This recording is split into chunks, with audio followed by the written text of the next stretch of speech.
Fala, cambada do céu, tudo bem com vocês? Eu sou o Peri Andrade e esse daqui é o novo formatinho de vídeo do Musicalize. É isso, meu filho e minha filha, vamos agora ter um irmãozinho novo aqui pra família dos review, resenha, análise, crítica, o que quer que você queira chamar do canal, tá bom? Então vamos fazer uma interseção entre os textões ali, aquela coisa mais aprofundada, mesmo que resumida que eu faço nos reviews, com aquela coisa mais do feeling do momento, né, e a destrinchada que eu faço ali, explicando ali como que as músicas, a sonoridade, como que liga aquilo com a temática do álbum, com as letras e tudo. Vamos fazer um meio termo das duas coisas aqui, um formatinho talvez um pouquinho até mais direto disso, que é esse faixa-faixa do Musicalize. Olha, eu tô um tempão já pra estrear aqui, mas eu tava querendo achar o jeitinho ideal de fazer e o álbum certo. Achei as duas coisas, pelo menos o mais próximo disso. E aí, Pressure Machine é o primeiro desse novo quadro aqui. Eu quis estrear eu com o pé direito, meu amigo. Vamos dar uma introzinha aqui e aí sim começar a falar das faixas do trabalho. Então, temos aqui alguns retornos. Primeiro retorno, muito aguardado e muito feliz, acalentador. Dave Kuehne, guitarrista da banda, tá de volta, saiu em 2017, estava insatisfeito com as coisas e parece que agora, né, tá se realinhando com a banda. Tanto que já até tá falando que tá trabalhando no 8º álbum e tá ensaiando pra poder sair em turnê. É assim que o povo gosta.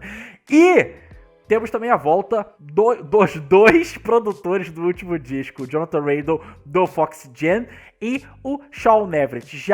Caras já estão em casa com The Killers, já tem dentro de gado do mundo indie, time que tá ganhando não se mexe. E, tematicamente, a gente tem aqui o Brandon Flowers usando a sua infância como inspiração para esse novo trabalho. Ou seja, uma coisa meio biográfica, mas não autobiográfico. Ele até fala coisas dele, mas parece muito mais que é um desenho de histórias, né, e realidades que ele vivenciou e ele está buscando aquilo de novo aqui para ser a cerne desse trabalho. Então, cambada, é isso. Sem mais delongas, vamos embora analisar aqui faixa a faixa Pressure Machine, começando, obviamente, com a primeira música, West Hills. Foi.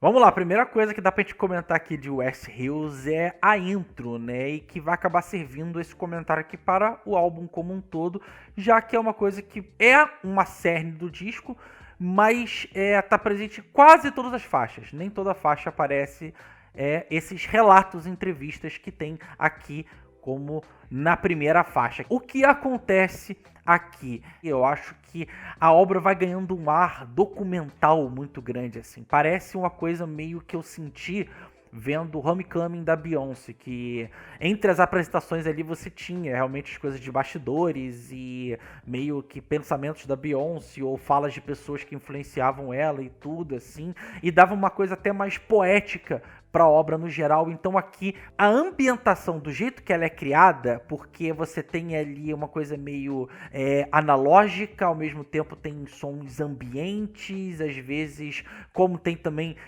barulho de máquinas, ou tipo de, por exemplo, da primeira faixa que tem o gravador ali rebobinando, dando pause, você vê as teclas acontecendo, né? Eu gosto disso aqui, dá uma textura mais pro trabalho, me dá uma coisa cinematográfica para a obra. Eu acho que eu consigo ver aquelas filmagens antigas de 8, 16mm, cenas de infância, encontros de família, momentos de lazer. Eu acho que ajuda muito a poder a gente imergir nesse mundo de busca de raízes, nessa ideia de mergulhar nessa vivência de uma cidade do interior, onde ao mesmo tempo as pessoas estão ali falando sobre seus sonhos, sobre desilusões, sobre seus dia a dias, né? Mas também tem uma coisa, eu acho, de o pesar das suas escolhas, que as pessoas ali, elas têm uma coisa de insatisfação de não poder sair dessa rotina. Talvez o mundo seja uma coisa muito mais imensa, né, e que poderia reservar muito mais coisas para eles e eles não podem experienciar isso. E realmente eu acho que dá um panorama mais amplo e talvez até para o próprio Brandon Flowers seja uma coisa de acerto de contas com o passado. Aí agora destrinchando mais ela especificamente, porque muitas coisas que acontecem aqui nela, a gente vai ver os detalhes ou os momentos, né, o passo a passo do que eu vou contar aqui, a gente vai vendo isso dissolvido e de outras formas ao longo do trabalho, porque vamos lá, a gente tem, depois dessa intro, a gente tem um piano que ele entra com muito sentimento, né, me lembra até uma coisa meio Coldplay antigo, e aí depois vai sendo acrescentado ali o que a gente tá ouvindo, uma viola mais rupestre, né, que vai ser também uma das cernes do trabalho, a gente tem violino, o vocal do Brandon começa a aparecer, ele vai ter umas mutacionadas ao longo da faixa, que aqui começa a ganhar um contorno cada vez mais doloroso e até em certos pontos meio misterioso por causa dos efeitos que vão sendo empregados a partir dali. A voz do Brandon começa a ter uma leve ambiência, um eco, o jeito que a viola é tocada,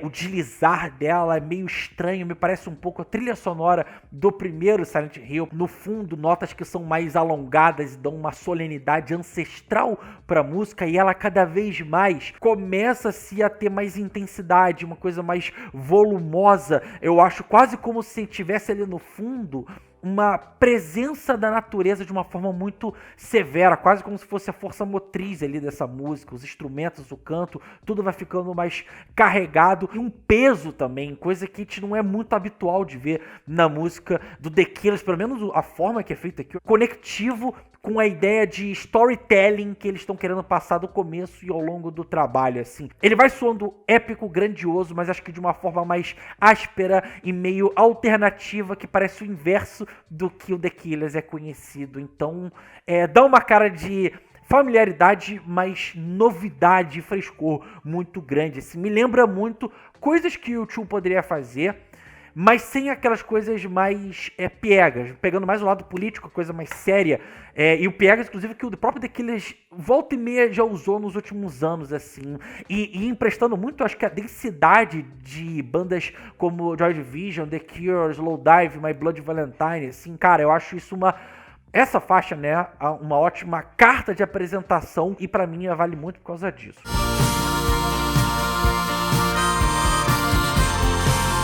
Segunda faixa, Quiet Stall, aqui a gente já pula pra uma outra vibe. A gente tem uns sonzinhos mais serelepes, anos 80, meio Cyndi Lauper, Bananarama, Culture Club ali, aliado a um rockão Bruce Springsteen pra caceta. Tanto que se você junta as duas coisas, de certa forma, acaba lembrando mesmo coisas que o Boss fazia ali nos anos 70, nos anos 80. Eu vou até citar mais isso pra frente, porque é uma das grandes influências desse trabalho, mas eu acho curioso aqui o vocal do Brandon Flowers. Parece que ele tá realmente querendo ser o Boss aqui nessa música, com algumas ideias também de Bob Dylan. Eu gostei, eu achei legal isso que ele fez, não ficou caricato. E é uma música que ela já indica assim, cara, isso aqui provável que vai ser um single. Inclusive, esse aqui é um single, mas longe da ideia de música gigante ou efusiva que a gente imagina The Killers. Bem parecido com o que a gente teve na primeira faixa, que isso vai ser uma constante no trabalho. Também gosto muito, musicalmente falando, da parte ali do meio, que é uma coisa meio Smiths ou meio Morrissey solo, uma coisa meio Sweethead, é meio ameno também, o que a gente ouve aqui na faixa, e dá pra gente conseguir saborear tudo o que tá rolando aqui nela. Cara, tem até aquela gaitinha padrão ali, Bruce Springsteen lambendo solta ali, é de arrepiar pra caceta. Eu gostei muito dessa faixa. I close my eyes. Primeiro momento mais intimista, né, do disco aqui. A gente tem uma gravação com aquele som meio de chuvisco, né, meio ruidoso. A viola ela é mais vagarosa, a gaita que aparece aqui ela é esticada, quase sussurrada, mas que ela consiga se enaltecer em alguns momentos. Tem uma vibe muito Nebraska do Boys, assim, que eu acho que é o grande exemplo, né, de como fazer essa coisa meio lo-fi com uma cara meio country folk e tal, assim. Mas uma coisa que é muito bacana aqui dessa faixa, assim, é o jeito que o Brandon vai interpretando. Vai começando mais comedido, né? Mas aparece, por exemplo, ali no refrão, um meio falsete que ele dá assim, que foi um dos momentos do disco que eu fiquei assim, caraca, mano. Eu não sabia que essa altura da carreira o cara tinha essas cartas na manga a mostrar ainda assim, e é assim de você ficar de boca aberta. Isso, a primeira vez que eu vi, eu não esperava, me pegou de supetão e eu falei assim, caralho, que isso, Brandon? Olha, puta, muito, muito bom.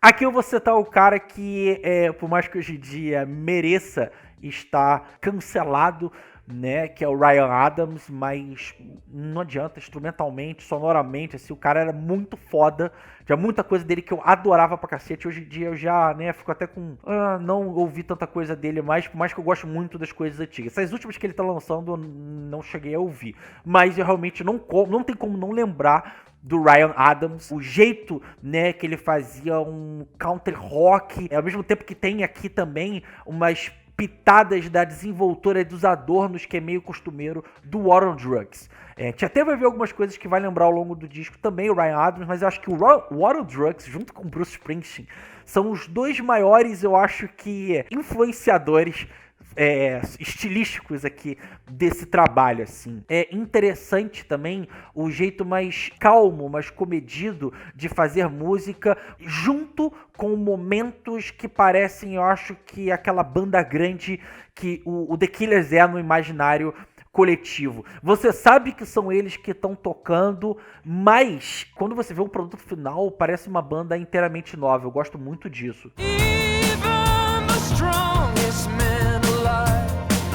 E aqui a gente tem, acho que a faixa, pelo menos a primeira faixa a acontecer isso, que vai ter mais algumas próximas ali mais pra frente, mas é a primeira música que mais se assemelha no brilho, nos riffs, no andamento, nas entonações do vocal, na quase efusividade, né, glamourizada ou glitterizada que tem alguns instantes ali, do que seria uma música típica do The Killers, só que eu acho que é ambientada nesse aspecto country americana com pitadas de synthwave, assim. Eu adoro muito o colorido suave do riff, as subidas no vocal que vão rolando na faixa, né? Também é um daqueles momentos que você fica assim, uou, assim, pro Brandon Flowers. E tô ansioso pra ver essa música aqui ao vivo.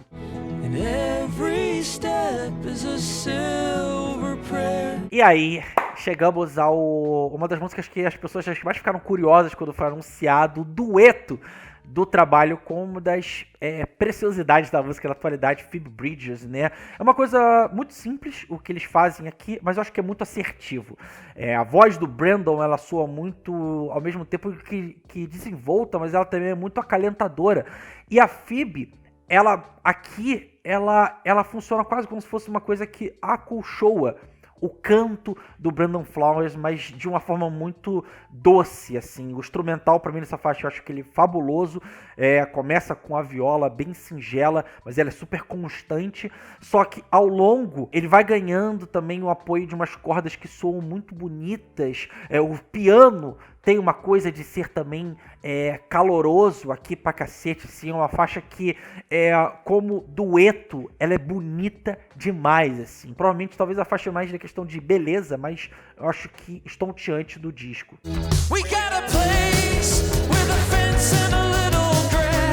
E aí, com as músicas com cara de single, eu acho que essa aqui é a minha favorita do trabalho, In The Car, Outside. Aqui a gente volta para as vibrações oitentistas, né? Só que um estilo, acho que mais prensado, meio pós-punk futurista, né? Ali no começo, ali, um baixão, ele vai bombeando as notas, a bateria eletrônica com as batidas instaladas secas, né? E tem um vernizinho ali de um glitter meio sonhador. Ajuda a lembrar da banda, né, que tá tocando esse som, pelo menos lembro dos primórdios dela. Mas quando a batera em si, ela é realmente acionada, os instrumentos começam a ir numa propulsão que é muito foda, assim. Depois, realmente, de Sleepwalker, a faixa que é mais The Killers desse trabalho, assim, eu acho que ela carrega muito, acho que da ideia de esperança ou otimista que a banda gosta de imprimir nos seus singles mais radiofônicos, mais enormes, né? Exemplo ótimo disso é o refrão, que eu acho ele empolgante demais, iluminado, radiante, e ao mesmo tempo que também eu acho que de destaque tanto do Dave Keuning quanto do Ronnie Vanucci aqui. Eu acho que a troca de força que acontece entre eles ali na abertura do terceiro ato é muito, muito, muito boa, assim. Essa música, eu sinto, ouvindo ela, que ela vai ser uma coisa arrasadora nos shows, assim. Aquela coisa que é tipo uma tour de force ouvir essa música aqui no show do The Killers. Então, tô ansioso.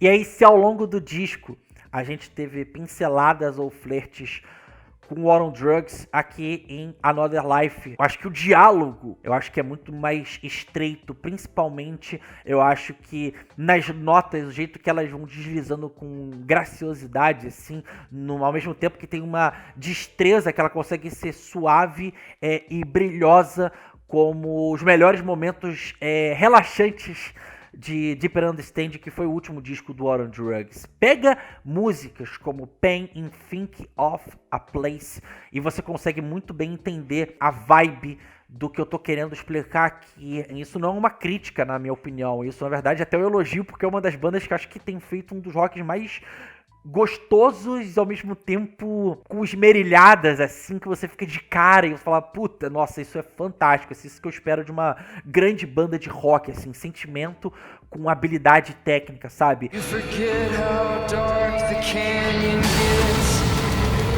Chegamos à trinca final do trabalho e aqui em Desperate Things, junto com Terrible Thing, o que chega até curioso, porque as duas têm basicamente a mesma palavra, né? Mas eu sou talvez, acho que as músicas mais intimistas realmente da obra, né? Mas aqui, pelo menos, eu sinto que tem mais adornos, né? Os sons meio espectrais ali que tem no fundo, as guitarras quase como se fossem uns silvos, né? Os ecos que são volumosos. Ela é uma música que ela é pequena, mas que ela tem uma reverberação grande, enorme, assim.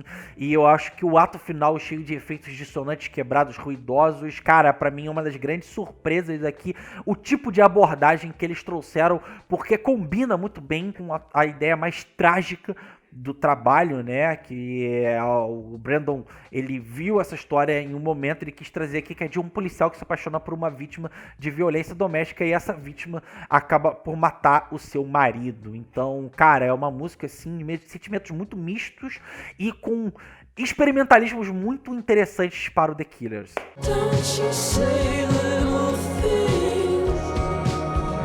Chegamos então à penúltima música, que é a própria faixa título, Pressure Machine, e temos uma abordagem mais country, que parece realmente remeter ao Bruce Springsteen novamente. Eu acho que depois da Quiet Town, acho que é a música que mais tem um feeling boys, assim, inclusive citando, para vocês depois quiserem pegar, além do Nebraska já citado, né, Darkness on the Edge of Town e The River, de 78 e 80 respectivamente, e o Tunnel of Love, de 87, acho que são as obras que eu consigo mais ver semelhanças, tanto no Implode da Mirage quanto aqui nesse trabalho. Eu acho que um dos pontos seminais, não só da faixa, mas do disco por em si, é talvez a cereja do bolo, né, desses momentos wow que eu citei do Brandon Flowers, que é o falsete que ele dá na música, que parece evocar muito musas pop dos anos 80, assim, uma coisa quase Sade, por exemplo, assim. Sério, é muito incrível o que ele faz aqui. Eu fiquei, assim, chocado da melhor forma possível, chocado, tipo assim, cara, como eu amo esse homem cantando, e aqui eu acho que só tem mais motivos pra poder admirar ele, de verdade, assim. A bateria morna, mais constante, a viola light, mesmo que super desenvolta, os sons espirituais viajantes dão um toque muito, quase como se tivesse sido banhado pelo calor de uma manhã de outono. Aqui nessa faixa ela consegue ser delicada, sem soar morosa, e também eu acho que dá uma ideia muito da vida transcorrendo durante dias de paz e que trazem ou dão uma harmonia muito grande para quem tá vivenciando eles. Então, tipo assim, que faixa deliciosa essa daqui, e que se mescla e liga muito bem com a última. E que no caso é The Getting Bye.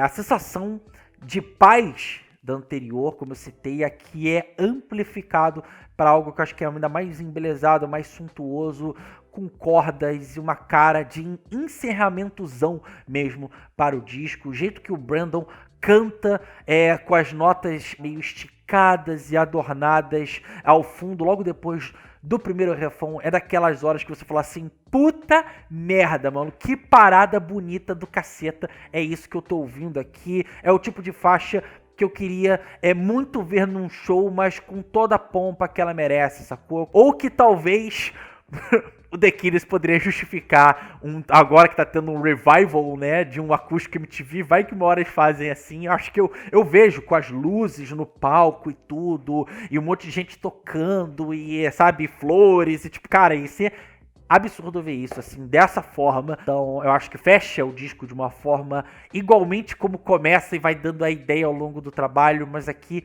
muito realmente poético, de uma jornada que chega ao fim, ao mesmo tempo que dá a liberdade de que outras novas poderão começar, e talvez seja até uma espécie de metáfora para o que a banda pode apresentar pra gente na frente.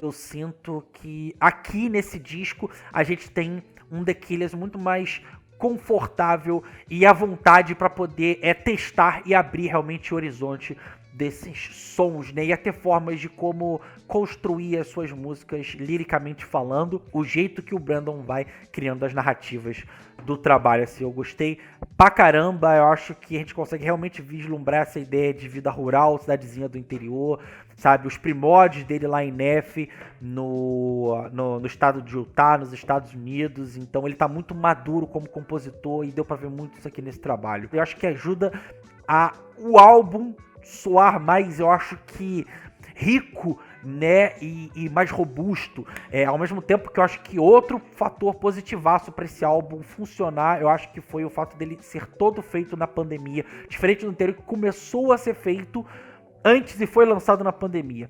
Por que eu tô falando isso aqui? Eu acho que o Imploded Mirage tinha um problema, que ele parecia que ele tinha ou como obrigação agradar fãs antigos, que as pessoas gostavam de The Killers ao mesmo tempo que dá uma certa renovada para a banda, assim. Sabe, o disco ele veio com uma carga muito forte. Eu acho que ele consegue fazer isso em parte. Ele é um ótimo disco, mas eu acho que esse disco aqui, eu acho que ele consegue ser mais novidade do que a coisa old school, mas ao mesmo tempo ele não soa algo completamente estranho para o fã de The Killers. Eles tendo apresentado esse disco antes, com essa cara desse misto de duas ideias, tirou esse peso deles e aqui eles puderam se concentrar em realmente fazer um trabalho. E você usa meio que a seu favor o tempo fora das estradas e longe do olhar dos fãs, né? Para poder você realmente buscar essas novas ideias e novos rumos para o que pode ser os próximos anos do The Killers, né? E talvez seja até o momento a coisa mais conceitual que o The Killers fez, ou pelo menos mais conceitual de uma forma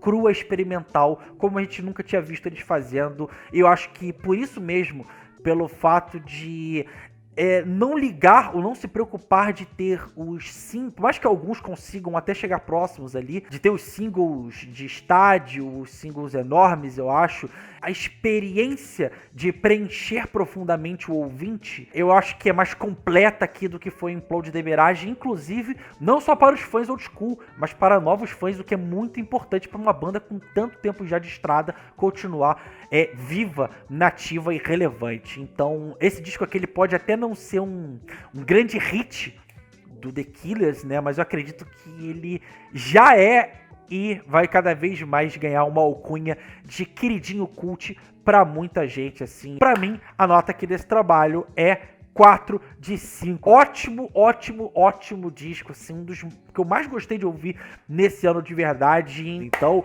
Cambada do Céu, foi isso o primeiro faixa a faixa da Musicalize. Se você gostou desse formato, você gostou das coisas que eu falei aqui, vamos trocar uma ideia aqui embaixo também, que eu quero fazer cada vez mais esse tipo de vídeo aqui. Não esquece de se inscrever no canal se você não é inscrito ainda, botar a sinetinha se você ainda não botou a sinetinha para saber quando tem vídeo novo, comenta aqui embaixo pra gente ter essa troca. Além disso, dá o like, compartilha com família, amigo, todo mundo que você gosta, tá bom? Nossa, aqui embaixo nossas redes sociais, grupo no Facebook e Foi isso, esse foi outro videozinho. Aquele beijo, aquele abraço, aquele tchau.